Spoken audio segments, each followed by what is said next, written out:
ये खड़ी हुई है अपने विटारा ब्रेजा और आज अपन इसके अंदर सर्विस करवाने वाले। तो सर्विस करवाने से पहले ना भाई अपन इसके अंदर फॉल्ट्स घर पर ही चेक कर लेते हैं, क्योंकि देखो मैं तो जा रहा हूँ अपने जेन्युइन वर्कशॉप पर, जहाँ पर अपने पहचान वाले का ही है वर्कशॉप।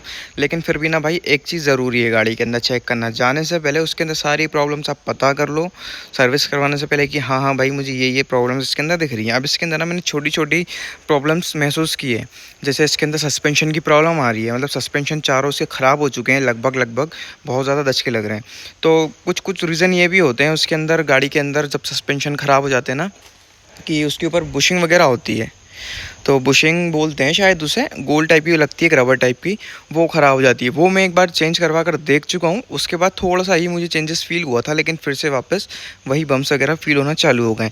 मैंने इसके अंदर टायर साइज़ बड़ा रखा है, उससे इतना ज़्यादा कुछ इशू पड़ता नहीं है गाड़ी के अंदर। सस्पेंशन वैसे भी इसको बहुत ज़्यादा टाइम हो गया, और भाई गाड़ी के अंदर ना बहुत ज़्यादा वेट हम लोग रख कर लेकर जाते हैं तो उससे भी ख़राब हो जाते हैं, ये नॉर्मल चीज़ें हैं। मतलब 5 कुंटल के लोग तुम पूरी गाड़ी में बैठ जाओगे ना, सस्पेंशन ख़राब नहीं होगा, लेकिन 5 कुंटल सिर्फ पीछे तुम टिग्गी में भर दोगे तो पीछे के सस्पेंशन ख़राब होना पक्का है।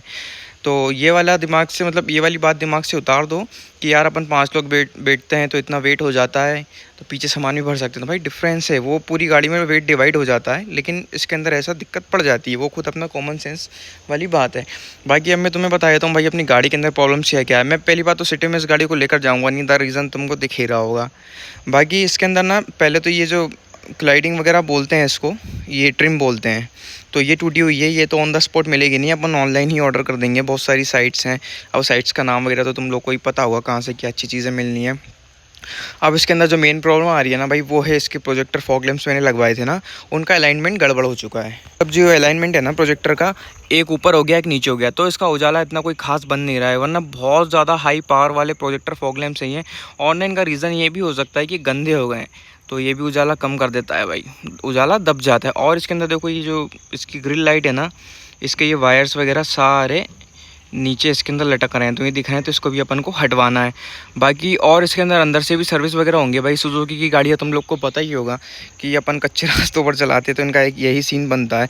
पहले मेरी गाड़ी की रेटिंग बता देता हूँ फिर तुमको बताऊँगा। और इसके अंदर दूसरी प्रॉब्लम आ रही है भाई, ये वाइपर जो है ना क्लियर साफ़ नहीं कर रहे हैं। अब इनका रीज़न सिंपल सा है, मेरे वाइपर बहुत अच्छे हैं।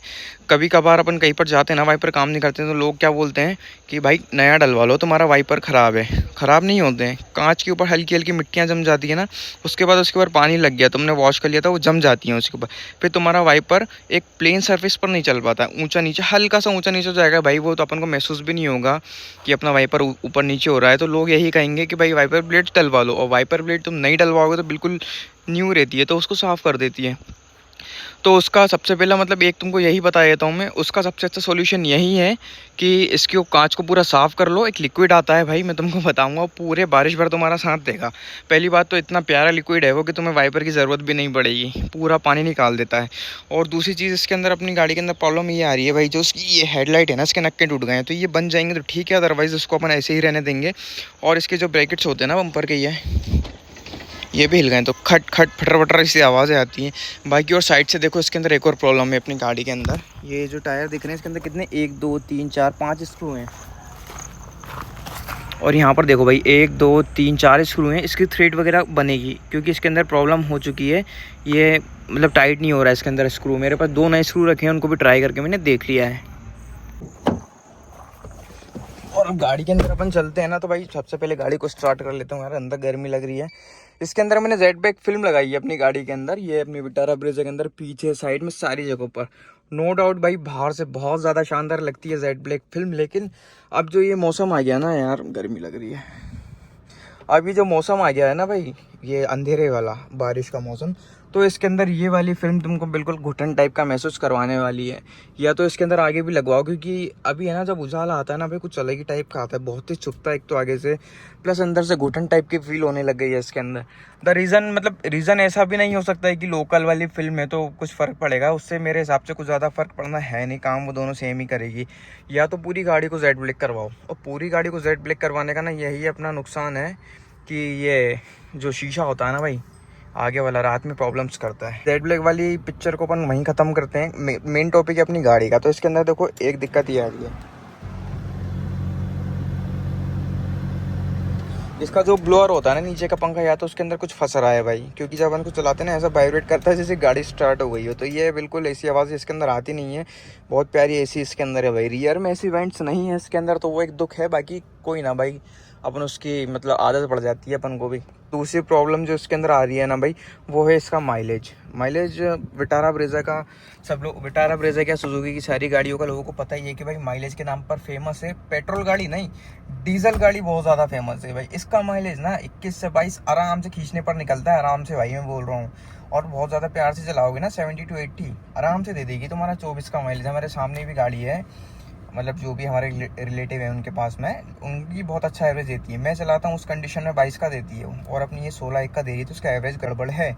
और उनकी गाड़ी भी अप्रॉक्सीमेटली इतनी ही चली है, कम से कम 2000 किलोमीटर के 2000 किलोमीटर के आसपास के डिफरेंस है हम दोनों की गाड़ी में। उनकी 46-47 चल गई है, और मेरी 44,500 चल चुकी है। 44,400 जो तुम्हें क्लियर इसके ऊपर दिख रहा है।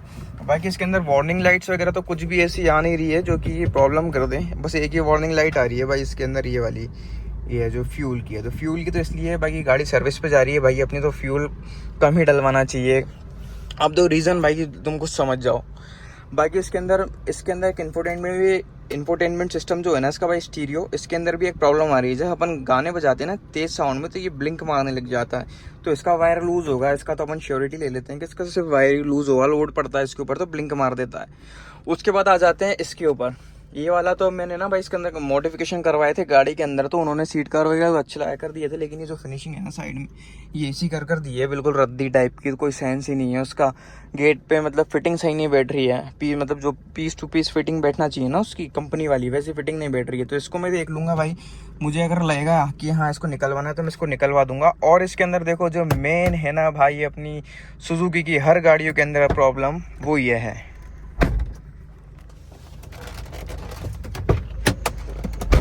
ये जो डोर्स है ना भाई आवाज़ करते हैं, थोड़ा बहुत कच्चे रास्ते पर चलने लग जाते हैं। इतनी रनिंग होने के बाद में ऐसा नहीं कि 20-30 हज़ार पर भाई 50-60 हज़ार किलोमीटर अच्छे से निकलते हैं।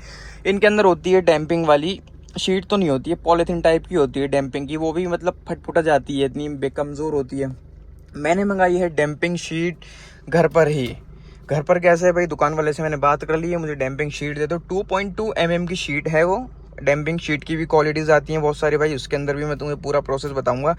तो आज वो शीट आ जाएगी, और उस शीट को अपन खुद ही अप्लाई करेंगे अपने यहाँ पर जो वर्कशॉप है ना, वहाँ पर अब मैं खुद आगे रहकर करवाऊंगा भाई। उनने आज तक डैम्पिंग की नहीं है, वो बोल रहे हैं कि तुम करवा लोगे, हम कोशिश कर लेंगे, इतना कर सकते हो। डैम्पिंग करना कोई बहुत बड़ा प्रोसेस नहीं है भाई, घर पर ही। तो इसके अंदर ना ज़्यादा कॉस्टिंग आती है, और ना ही ज़्यादा लंबा प्रोसेस है। 2 घंटे का मैक्सिमम टाइम खींचकर मान लो इसके अंदर। डोर की बात कर रहा हूँ भाई, अगर फ्लोर वगैरह पर करवाओगे तो फिर उसके अंदर तुम्हारा दिन भर टूटना है। मैं डोर पर ही करवाऊंगा, क्योंकि वर्थ इट यही लगेगा मुझे। डोर से आवाज़ आती है इसके अंदर। डोर 1 2 3 4 डोर करवा लूँगा, डिग्गी में बचेगी तो डिग्गी का करवा लूँगा। क्योंकि ना भाई इसके अंदर मैं डैम्पिंग भी पता है 2 लेयर वाली करवाने वाला हूँ। सिंगल लेयर में ये होता है भाई, डैम्पिंग के अंदर भी स्कैम है भाई। बोल देंगे तुम्हें पूरी गाड़ी कर देंगे, उसके अंदर सिंगल लेयर करके दे देगा सामने वाला, तो उसके अंदर बहुत ज़्यादा पैसा बचता है। सिंगल लेयर में ऐसा होता है कि बाहर ये पीस निकालेंगे, बाहर से डैम्पिंग लगा कर दे देंगे। आवाज़ नो डाउट तुम्हारी कम होगी, लेकिन वो मज़ा नहीं आएगा जो 2 लेयर में आता है। तो ये वाला काम भी मैं करवाऊंगा। एसी वेंट्स इसके पूरे क्लीन करवाऊंगा। डीप क्लीनिंग तो मैं सोच रहा हूँ घर पर ही करूंगा, उनसे भी करवाने से कोई मतलब तो है नहीं, उनका उस्ताद भी मतलब ऐसे करके नहीं देगा अंदर से जो अपन डीप क्लीनिंग करेंगे। भाई पॉलिश करवा लेते हैं, शाइन मारती है गाड़ी, बस इतना ही होता है। उसके अलावा तो मैम छोड़ो यार भाई, मैं तो घर पर ही करूँगा, इसका ये पूरा प्रोसेस मेरे भाइयों को बताऊँगा। और इसके अंदर एक प्रॉब्लम ये है भाई, जिसका ऑटो वाला जो वाइपर मोड आता है ना, वो काम नहीं कर रहा है। द रीज़न, मैंने इसका कांच चेंज करवाया था, एक बार टूट गया था, तो यहाँ पर कुछ सेंसर वगैरह इसका गड़बड़ हो चुका हुआ है, वायरिंग इसकी टूट गई होगी। और यहाँ से देखो एक और आवाज़ आती है, क्या पता इसकी कुशनिंग के अंदर कुछ है। यहाँ पे चश्मा वगैरह कुछ भी नहीं रखा है उसके बाद भी, तो इस वाली आवाज़ को भी मैं ठीक करवाने वाला हूँ। तो टाइम भाई इसके अंदर लगने वाला है। और ये देखो पीस टू पीस फिटिंग ये नहीं की है मैंने, बाहर से तुमसे बोला ना काम करवाया था, तो ये देखो ऐसा काम करके दिया उन लोगों ने। तो इन सारी चीज़ों को मैं ठीक करवाऊंगा, डिग्गी की आवाज़ बंद करवाऊंगा, और आगे से अपनी ग्रिल लाइट की एक लाइट बंद है तो उसकी कुछ हो जाएगी जुगाड़, तो वो भी करवाऊंगा।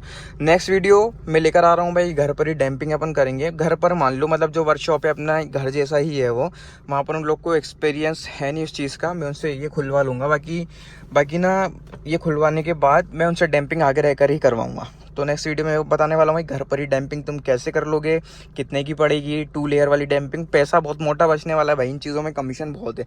अगर डैम्पिंग का काम सक्सेस हो गया ना भाई अपनी गाड़ी में, तो यहाँ के वर्कशॉप पर अपन देख लेंगे, डैम्पिंग का भी करवा देंगे सिस्टम सबके अपने भाइयों के लिए। आसपास वाला कोई होगा तो ले लेगा। और इसके अंदर ना भाई एक प्रॉब्लम और आ रही है, स्टीयरिंग कट करते ना ऐसा फील होता है इसके अंदर कुछ टच हो रहा हूँ, और लेफ्ट हैंड के टायर से भी इसमें आवाज़ आ रही है। तो नेक्स्ट वीडियो में अपन पूरी सर्विस प्लस डैम्पिंग सब चीज़ देखने वाले हैं अपनी विटारा ब्रेजा के अंदर। तो भाई नए आए हो तो वीडियो को लाइक कर देना, चैनल को सब्सक्राइब कर देना, और एक अच्छा सा कमेंट ज़रूर ड्रॉप कर देना। बाकी मैं तुम्हारे लिए अच्छी सक्सेसफुल ट्रिक्स लेकर आते रहूँगा, कोई घोटाले वाली चीज़ें नहीं रहेंगी उसके अंदर। Bye bye.